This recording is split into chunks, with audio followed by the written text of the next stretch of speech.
What's going on, everyone? Welcome into episode number 4, Pels and Whistles, right here on the Believe Network. I'm Daniel Sallerson alongside my co-host, Rel Myers, and we have our first guest on Pels and Whistles. And of course, that is Erin Summers, team reporter, sideline reporter, whatever you think of, she does it for the New Orleans Pelicans, also for the New Orleans Saints, but we'll focus here on the New Orleans Pelicans. As Erin, you are our first guest here on Pels and Whistles, so I appreciate you coming on, and I'm glad you actually have some time to join us. You're a pretty busy person there on Airline Drive. Yeah, it's been a busy time for sure with both of the teams well into the season now. We've been kind of waiting for the Pels to get started and a couple weeks in now. So it's been exciting, a lot going on for sure. Absolutely. So before I let Rel get into it, just from your perspective, as you get to watch training camp, you get to watch practice, you're at shoot-arounds, just even the vibe from the beginning all the way to now, is it kind of the same as it was last year? Just you have a healthy Zion Williamson in the fold and the confidence is there? Or what's the dynamic been like when you've been able to watch these training camps and practices? Yeah, it's been even heightened, I think, than what it was last year. They obviously have had a lot more time together when you add in CJ McCollum, Larry Nance Jr., now with the Zion being a part of the team again and being able to practice. They kind of really are getting the full, the full, what is it called? Full, like a full experience or like of like what the team is actually going to be. Right. Yeah. And they really enjoy being around each other. And we've seen how much fun they have together. We've seen a lot from the rookies last year. Obviously, Jose Alvarado brings it every time. Trey Murphy, Herb Jones is coming out of his shell a little bit. And then, which I think Dyson Daniels will also start, as the time goes on. He's still a little reserved, but they have a lot of fun, and Zion's fit right in. He's always smiling. He's always laughing, joking around. So you can definitely tell that there's that camaraderie among the team. They don't just hang out and enjoy each other on the court. It's outside as well. But the other aspect of it is just the competitiveness that I've seen. It's insane. I don't think any other NBA team practices like this team does. They go for, it's not normal for teams to go like a full 2 hours hard, full length, do scrimmages, 2-a-days, all that kind of stuff. And I think that's part of the reason why they were able to win, the other night, because they're used to it. They're used to going hard at each other against good competition every day in practice. Yeah. Can you kind of imagine if this particular game that we just saw last night against the Mavericks, can you imagine last year's team hanging on for that win the way that they did?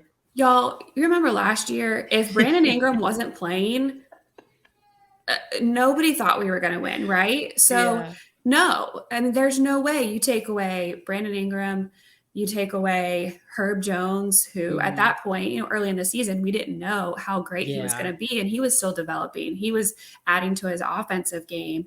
And then Zion Williamson, obviously we didn't have him either. But what we have now in the second unit is a group of players who seized the opportunity last year to get some good minutes and to get better over the summer. And they are so much more confident in their abilities and their role on this team.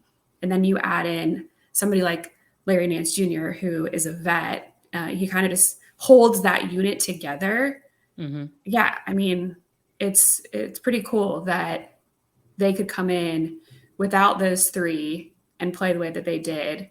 And Dallas came back several times. Yeah. Doncic is not easy to deal with. No. He does not go away. And the Pels did not back down.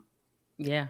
I love the fight that I'm seeing in them so far this season, and even back to last season. It really feels like we're just picking up where we left off, And I think last season it took us 17 games to get to 3 wins, and this season it only has taken us 4. So we're definitely trending in the right direction there.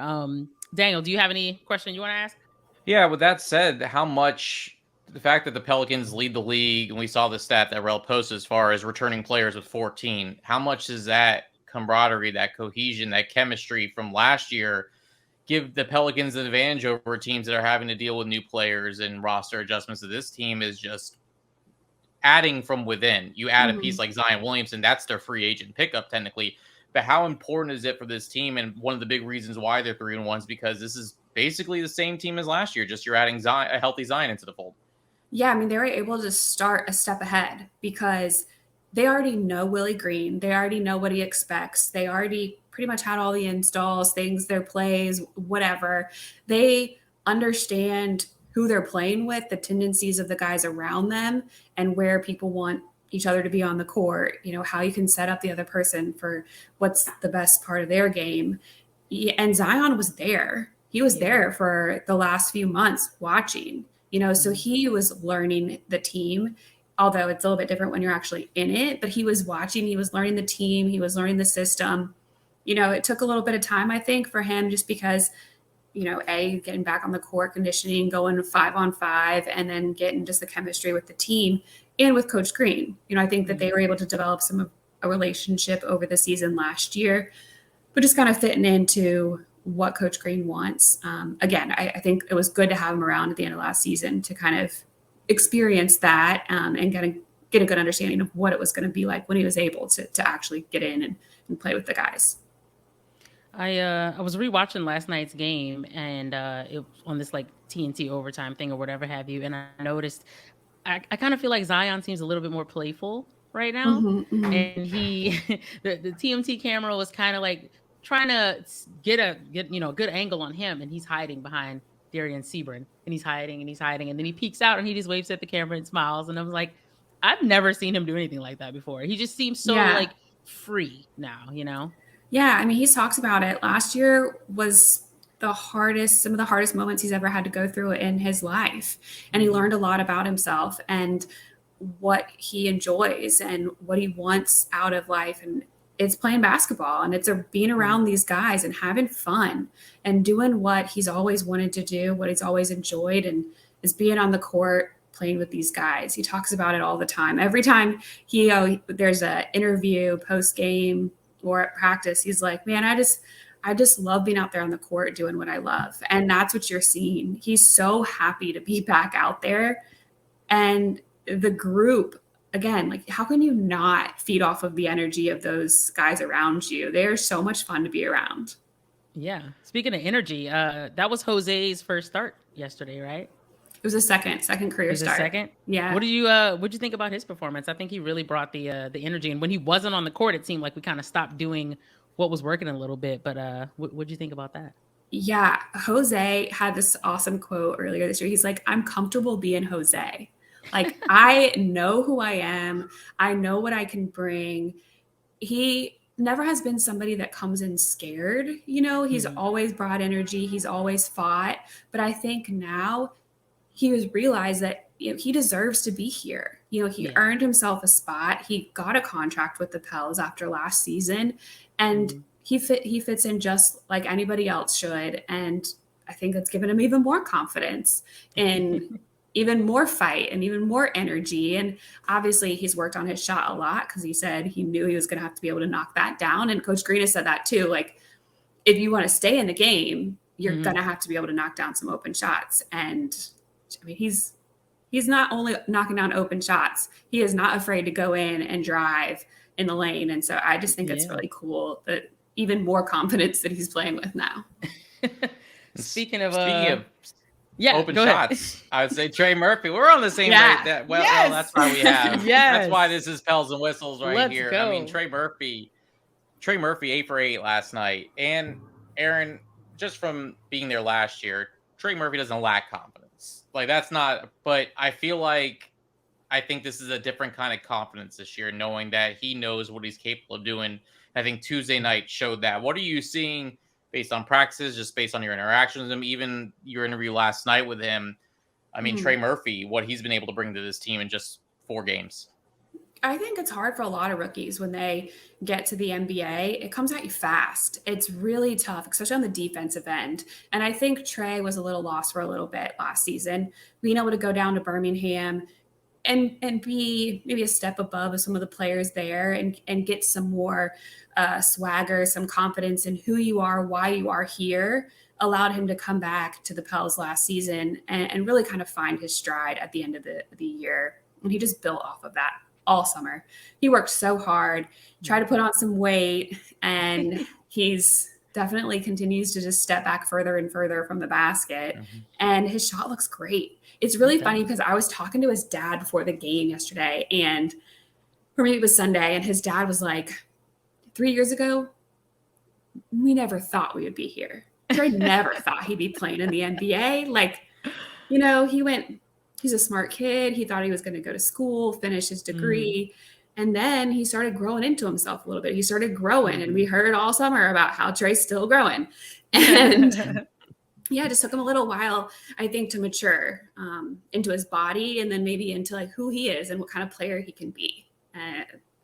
Shoot, it's working now. So Yeah. it's been good.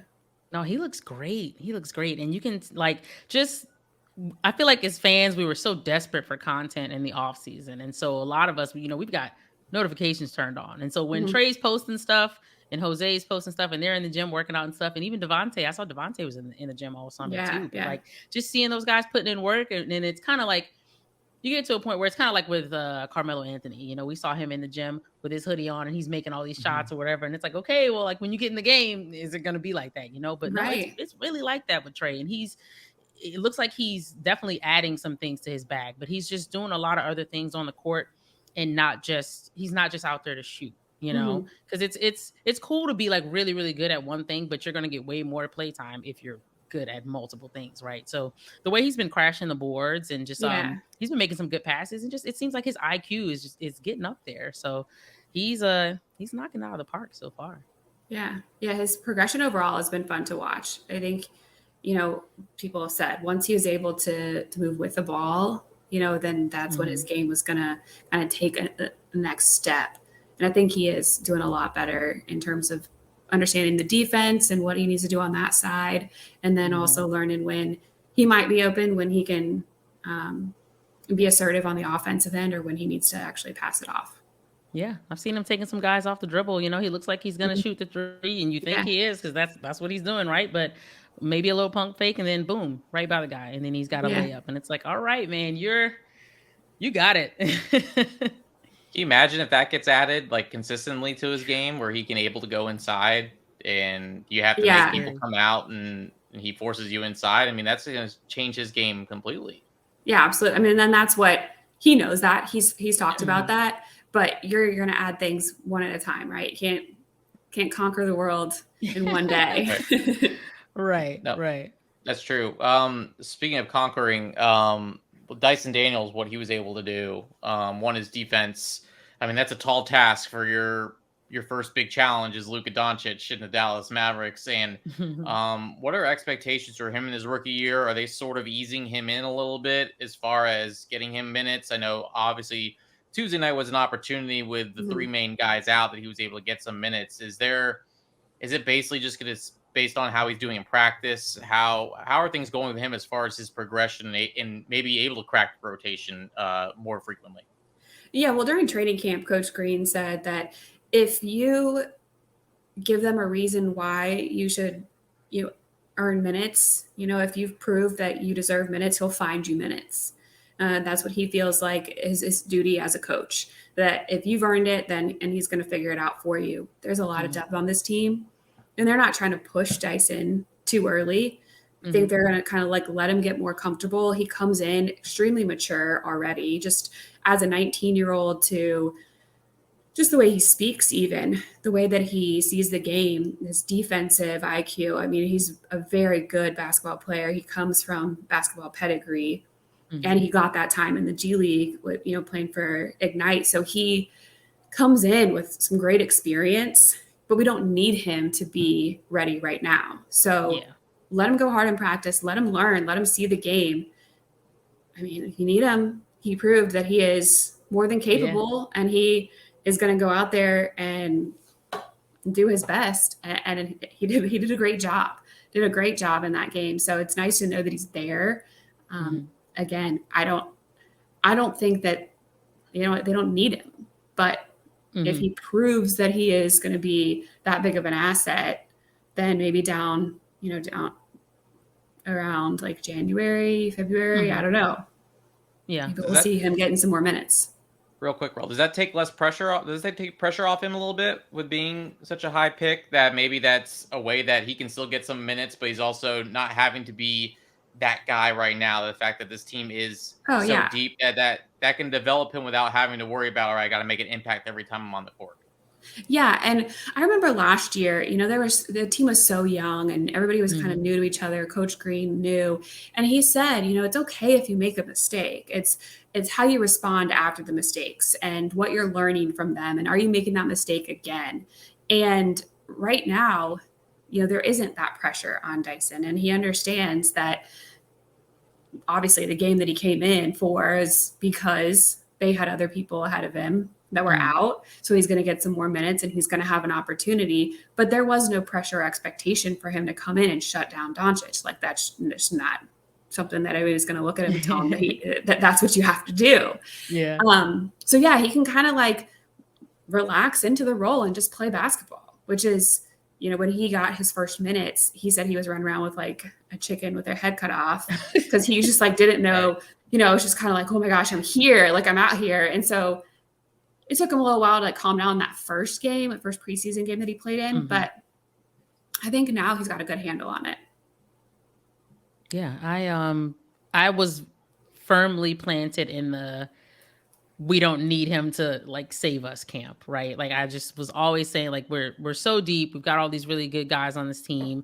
We don't need for Dyson to come in and be that guy. And, we might not see him for like a while. Right. And then, we get through a couple of games and then people start to get injured and stuff. And I'm like, well, he's going to have to play. Right. And it's like, I hope he can get out there and I hope he can play, some of that defense that we've seen, and maybe he can get some of those steals that we saw, in preseason and everything. But yeah, once he got out there and it was kind of, and we talked about this a little bit on the previous episode, and I was saying how I would hate for his welcome to the NBA moment for him to be just like stuck on Doncic and he's like hitting step back threes in his face and stuff. But he did a really good job, and Najee did a really good job on him too. And I think on the very last play of the game, Devontae got switched onto Luka for that potential game winner, and Devontae, he was right there. He stayed with him, and I think when guys are playing good defense, it makes their teammates want to play good defense too, right? So yeah, I love the direction we're heading in with that too. And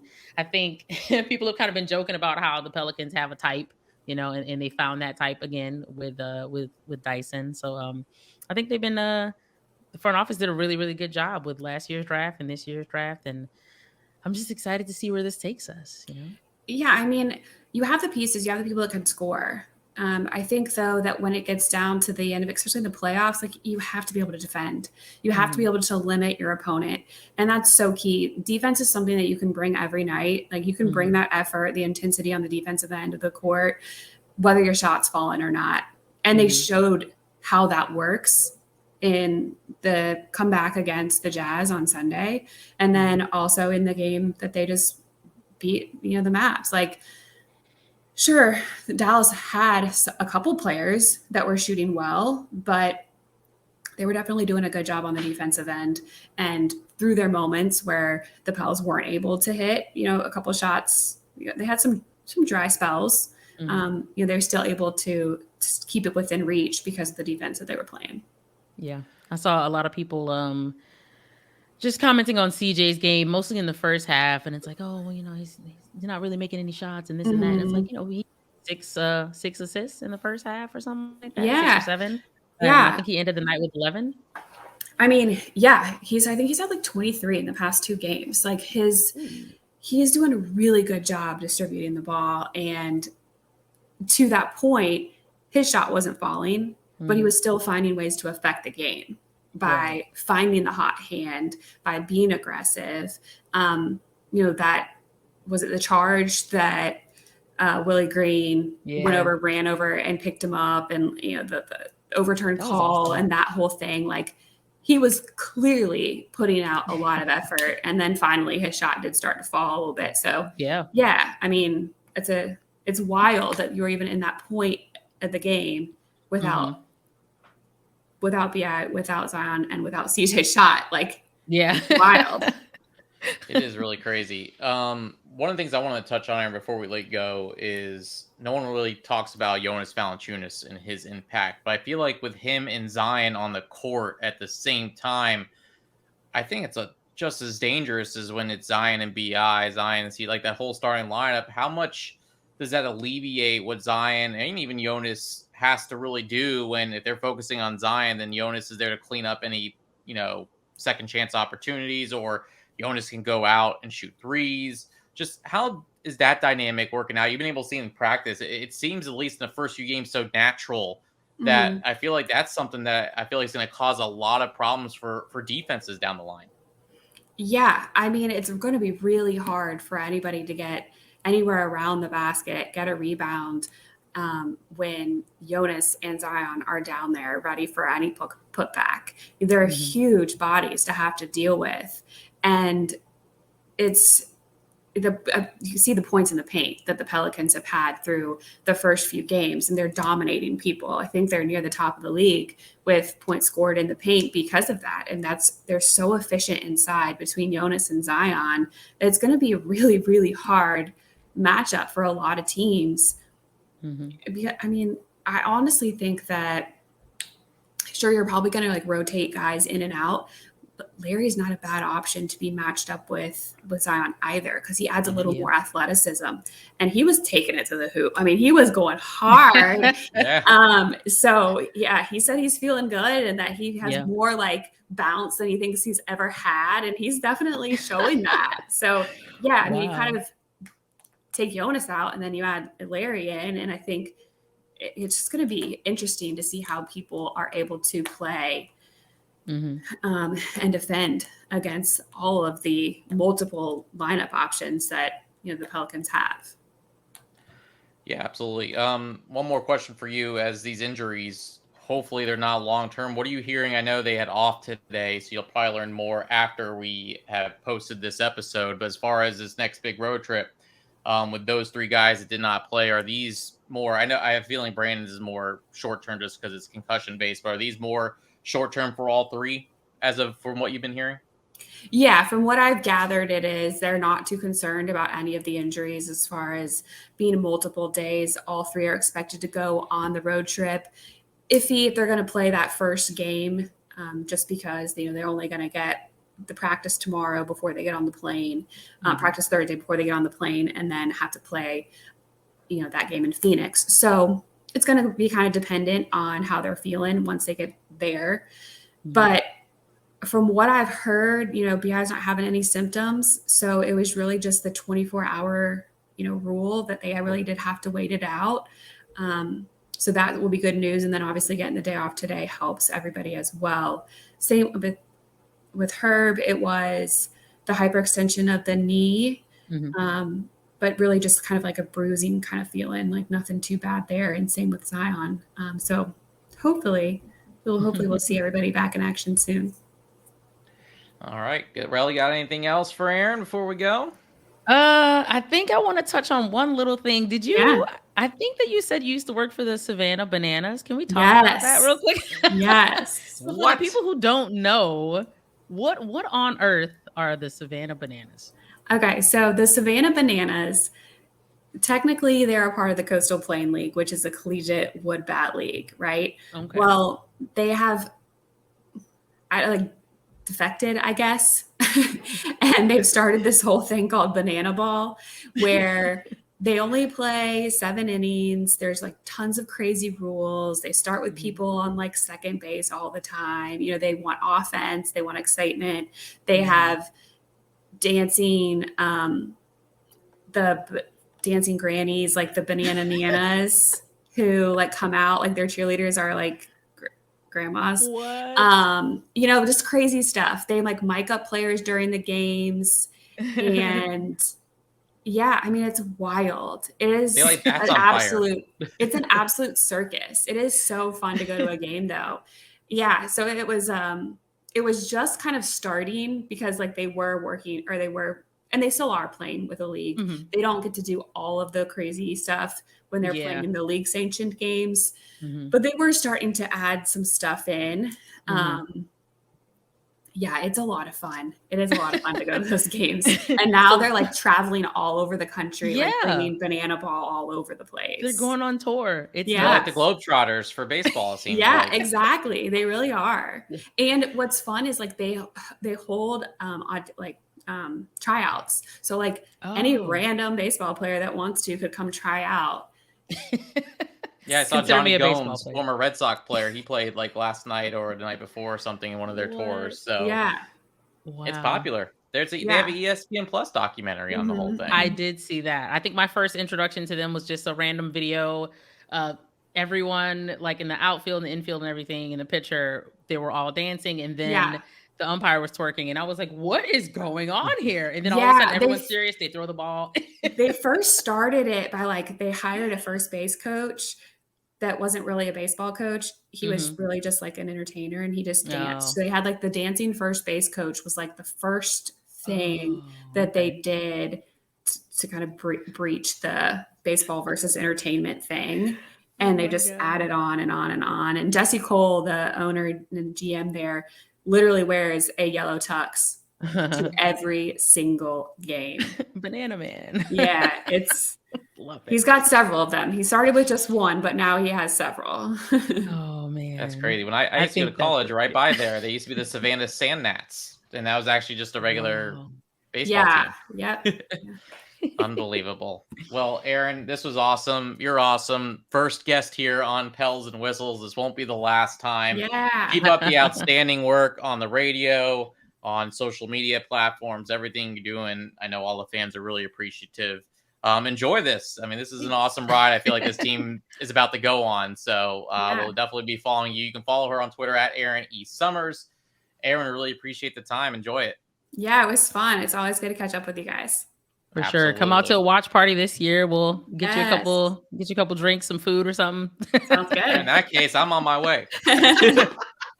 Absolutely. Good stuff there. We'll have another podcast for you over the next couple of days. They're back on the road for a West Coast swing. Suns, Clippers, and our favorite team in the entire world, the Los Angeles Lakers. For Rel and for Erin Summers, I'm Daniel Sallerson. This is Pels and Whistles on the Believe Network.